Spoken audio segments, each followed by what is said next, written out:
Breaking news this afternoon, a charter plane carrying the Utah Jazz had to make an emergency landing. In Fox 13 team coverage this afternoon, Fox 13 Sports' Jeff Rainier is getting reaction from Jazz players.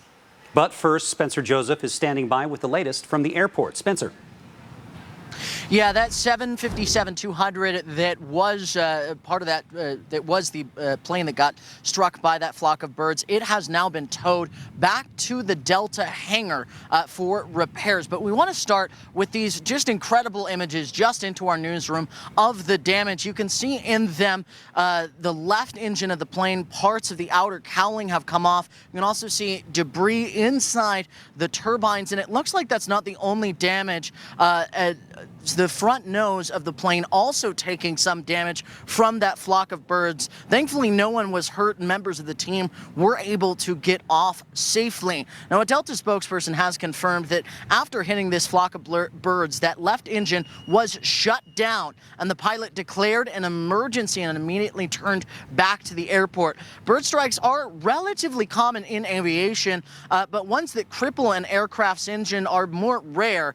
A 757-200 like this are pretty common planes, as well as often being the plane of choice for NBA teams because they're a bit bigger than other planes such as a 737. Now, coming up at 5 o'clock, we will speak with the airport not only on emergency procedures if a emergency landing like this were to happen, but also how common bird strikes are, as well as how common bird strikes that would cripple an aircraft's engine like this are. But for now, live at Salt Lake International Airport, Spencer Joseph, Fox 13 News, Utah. Tense situation there. Thanks, Spencer. You know, like every NBA team, the Jazz, of course, they travel a lot during the season, but you never expect something or hope something like this will happen. Fox 13's Jeff Rainier joins us live now with player reaction after that plane luckily landed safely back on the ground, Jeff. Yeah, you can imagine, these are seasoned travelers. They're probably just settling into their seats, getting ready for the takeoff when something terrible happened just on takeoff. There had to be moments of terror, but then moments of joy and happiness when they made it back to the ground. Some of the players did tweet out after the plane landed safely, and here's what some of them are saying. Royce O'Neal said, "God is good," with some prayer, two-folded hands. Donovan Mitchell also had the prayer emoji. And of course, fans on Twitter reacted with well wishes, grateful that they are safe. Rudy Gobert sent this tweet: "It's a beautiful day."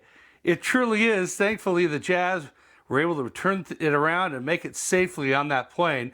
The Jazz just played last night, beating the Cavaliers for their 5th win in a row to improve their NBA best record to 35-11.